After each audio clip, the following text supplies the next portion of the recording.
Bismillahirrahmanirrahim. Assalamualaikum warahmatullahi wabarakatuh. Alhamdulillahi rabbil alamin. Wabihi nasta'inu ala umurid dunya waddin. Assalatu wassalamu ala asrafil anbiya'i wal mursalin, Sayyidina Muhammadin khataman nabiyyin. Allahumma salli ala Sayyidina Muhammad wa ala ali Sayyidina Muhammad. Syukur alhamdulillah kita bisa berjumpa lagi di channel ini. Saya berharap dan berdoa semoga saudaraku semuanya selalu diberikan kesehatan, dilapangkan rezekinya, diampuni dosa-dosanya, dan diberkahi umurnya. Amin ya rabbal alamin. Salawat dan salam kita semoga Allah sampaikan kepada junjungan kita, Nabi yang agung dan mulia, Nabi Muhammad sallallahu alaihi wasallam. Mari kita tuliskan salawat kita di kolom komentar sambil kita ucapkan bersama-sama. Semoga apa yang kita lakukan menjadi bukti kecintaan kita kepada Rasulullah sallallahu alaihi wasallam. Allahumma salli ala Sayyidina Muhammad wa ala ali Sayyidina Muhammad.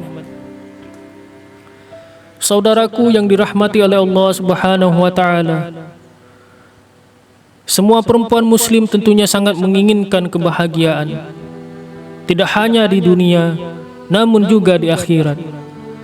Satu-satunya jalan untuk mendapatkan kebahagiaan ini adalah dengan selalu mentaati semua perintah Allah Subhanahu wa taala sekaligus menjauhi larangannya. Akan tetapi banyak wanita yang secara tidak sadar ataupun dilakukan dengan sengaja. Perlu diketahui, jika masuk ke dalam neraka tidak hanya terjadi pada wanita yang melakukan dosa-dosa besar, namun dosa kecil yang sering dilakukan dan sering dianggap remeh merupakan hal yang sangat dibenci oleh Allah Subhanahu wa taala.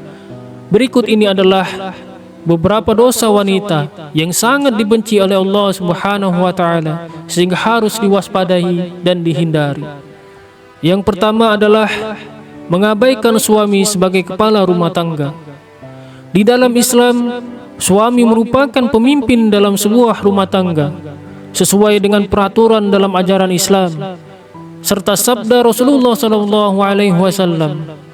Rasulullah sallallahu alaihi wasallam memberikan gambaran jika saat suami memberi perintah untuk sebuah pekerjaan seperti memindahkan bukit merah menjadi bukit putih atau sebaliknya, maka istri tidak memiliki pilihan kecuali melaksanakan perintah yang diberikan suaminya tersebut. Kemudian yang kedua, merubah fisik. Seorang wanita yang merubah fisik, baik dalam bentuk rubah warna dan juga rubah fungsi, merupakan dosa wanita yang dibenci oleh Allah Subhanahu wa taala. Perubahan fisik yang dimaksud adalah seperti melakukan operasi untuk menambah tinggi, implan payudara, sedot lemak, memancungkan hidung, dan perubahan fisik yang sejenisnya dengan tujuan untuk mempercantik diri dan ingin ditampilkan untuk orang lain, khususnya pria, dan bukan karena tujuan medis atau kesehatan. Apabila perubahan fisik dilakukan karena untuk mengobati penyakit, maka masih diperbolehkan dengan dalil untuk menyembuhkan. Kemudian yang ketiga, jawazah. Wanita jawazah atau dengan kata lain terlalu royal, rakus, pelit, dan juga banyak makan juga merupakan dosa yang tidak disukai oleh Allah Subhanahu wa taala. Abdullah bin Amr radhiyallahu anhu dalam riwayatnya mengatakan, jika Rasulullah sallallahu alaihi wasallam bersabda, "Jauhlah olehmu pelit dan kikir, karena sesungguhnya orang sebelum kamu hancur binasa karena mereka pelit. Mereka disuruh untuk kikir, kemudian mereka kikir dan bakhil. Mereka disuruh memutuskan hubungan silaturahmi, lalu mereka pun melakukannya. Dan mereka disuruh berbuat dosa atau durhaka, lalu mereka durhaka atau berbuat dosa." Hadis riwayat Ahmad. Kemudian yang keempat, melakukan pernikahan sejenis atau lesbian. Apabila seorang wanita melakukan pernikahan sejenis atau menyukai sesama wanita lainnya dan bukan pria, maka masuk dalam golongan zina yang serupa seperti berzinah dengan laki-laki. Kemudian yang kelima, syirik. Dosa yang identik dengan perempuan dan dibenci Allah Subhanahu wa taala berikut ini adalah syirik. syirik merupakan perbuatan menyamakan atau menyekutukan Allah Subhanahu wa taala dengan selainnya, baik dilakukan secara langsung ataupun tidak langsung, secara nyata ataupun secara terselubung. Syirik sendiri terbagi menjadi dua jenis, yakni syirik besar dan syirik kecil. Syirik besar dalam beranggapan sesuatu, apapun itu, yang menyamai Allah Subhanahu wa taala. Sedangkan syirik kecil merupakan hasrat atau keinginan untuk memperoleh pujian dari manusia lain dalam urusan ibadah, atau lebih dikenal dengan pamer atau riya dalam Islam. Kemudian yang keenam, melakukan suap dan menerima suap. Urusan suap menyuap tidak hanya dilakukan pria, namun juga wanita terlaknat. Yang akan didapat wanita tersebut juga serupa dengan yang diterima pria. Rasulullah SAW bersabda, Allah melaknat orang yang menyuap dan menerima suap dalam hukum dan juga pengadilan. Hadis riwayat Ahmad. Kemudian yang ketujuh, wanita ja'zariyah. Wanita ja'zariyah atau wanita yang kasar dan sombong juga merupakan dosa wanita yang dibenci Allah Subhanahu wa taala. Wanita yang selalu berlaku kasar dan sombong kepada orang lain, seperti sering berteriak, tidak mau bergaul, dan juga terlalu membanggakan diri, merupakan hal yang harus dihindari para wanita, sebab menjadi sikap yang akan membuat Allah Subhanahu wa taala murka. Rasulullah SAW bersabda, tidakkah kamu aku beritahu tentang sifat penghuni neraka? Abu Hurairah radhiyallahu anhu menyahut, tentu ya Rasulullah. Rasulullah bertutur, yaitu setiap ja'zari atau yang sombong lagi keras, yang banyak makan lagi pelit dan sombong. Abu Hurairah berujar kepada kami, bertanya pada beliau, apa yang dimaksud dengan ja'zari? Beliau menjawab, yang membanggakan diri. Aku bertanya, dan apakah yang dimaksud dengan jawaz atau yang banyak makan lagi pelit itu? Beliau menjawab, yaitu yang gemuknya berlebihan.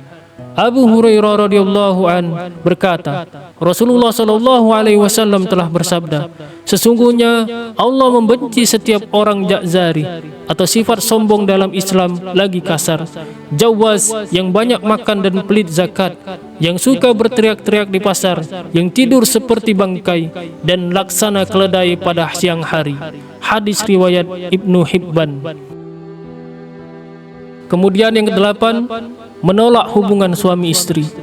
Allah Subhanahu wa taala sudah mengatur umatnya agar hidup secara berpasangan, lalu mendapatkan keturunan. Pasangan pria dan juga wanita yang sudah terikat di dalam pernikahan yang sah sesuai dengan syariat Islam, maka sudah halal untuk melakukan hubungan suami istri guna memperoleh keturunan untuk melengkapi keluarga mereka. Apabila istri menolak saat suami meminta untuk bergaul, maka ini sama saja wanita atau istri tersebut sudah membuka pintu laknat dari Allah Subhanahu wa taala untuk dirinya.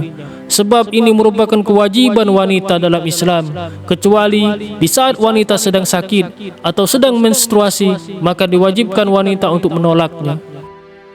Kemudian yang kesembilan, berpakaian namun telanjang. Berpakaian namun telanjang merupakan ungkapan untuk perempuan yang sangat senang berpakaian ketat dan juga tipis, sehingga memperlihatkan setiap lekukan tubuhnya. Apalagi jika pakaian yang ketat dan tipis tersebut memperlihatkan beberapa bagian tubuh wanita, seperti buah dada, pinggul, paha, dan bokong. Namun, keharaman ini tidak berlaku jika dikenakan di depan suami yang sah. Kemudian yang ke-10, banyak bicara dan pembual. Jabir bin Abdullah radhiyallahu an berkata, Rasulullah SAW bersabda, sesungguhnya orang yang paling aku benci dan yang paling jauh majelisnya dari aku pada hari kiamat adalah thatharun, atau orang yang banyak omong, mutasyaddiqun, atau yang membual dan bicara seenaknya, dan mutafaihikun. Para sahabat menukas, wahai Rasulullah, kami telah mengetahui siapa itu thatharun dan mutasyaddiqun, tapi mutafaihikun kami tidak mengetahuinya. Siapakah mereka? Rasulullah menjawab, mereka adalah orang yang sombong dan angkuh. Hadis riwayat Ahmad, Ibnu Hibban, dan Abu Nuaim. Bila ada sifat tersebut dalam diri Anda, maka bertobatlah. Semoga kita terhindar dari sifat itu. Kemudian yang ke-11, menyerupai laki-laki. Wanita yang menyerupai laki-laki seperti gaya rambut atau berpakaian terkadang membuat para wanita bangga, sebab tampil beda dengan wanita lainnya. Dengan berpenampilan seperti laki-laki, wanita tersebut tidak sadar jika dirinya sudah menumpuk dosa karena menyerupai laki-laki dan juga dosa membuka aurat. Wanita ini akan mendapatkan pembalasan di hari akhir sebab tidak memenuhi perintah Rabb-nya, dan sudah sepantasnya laknat Allah Subhanahu wa taala dijatuhkan. Rasulullah sallallahu alaihi wasallam bersabda, Allah melaknat laki-laki yang menyerupai wanita dan juga wanita yang menyerupai laki-laki. Hadis riwayat Ahmad. Kemudian yang ke-12, berkhulwat dan tidak menolak jamahan. Berkhulwat atau bersunyi dengan laki-laki yang bukan mahram di tempat sepi merupakan dosa wanita yang dibenci Allah Subhanahu wa taala. Namun banyak dilakukan wanita saat ini. Rasulullah sallallahu alaihi wasallam juga bersabda, jika seorang istri membiarkan dirinya dijamah laki lain, maka boleh diceraikan, yang menunjukkan jika perbuatan tersebut adalah dosa besar di dalam Islam. Kemudian yang ke-13, bertingkah seperti orang soleha atau munafik. Saat ini sering sekali kita melihat para wanita yang terlihat berlagak soleha, berlagak muslimah, dan juga munafik. Akan tetapi di balik itu semua merupakan wanita yang kejam, bahkan juga berlaku kejam pada orang terdekatnya. Kemudian yang ke-14, bertato atau mentato. Melakukan tato adalah perbuatan yang merusak tubuh, sebab pigmen warna yang ada pada tato tersebut akan masuk ke dalam kulit, dan cara pembuatannya juga sangat sakit, sehingga hukum bertato dalam Islam adalah haram.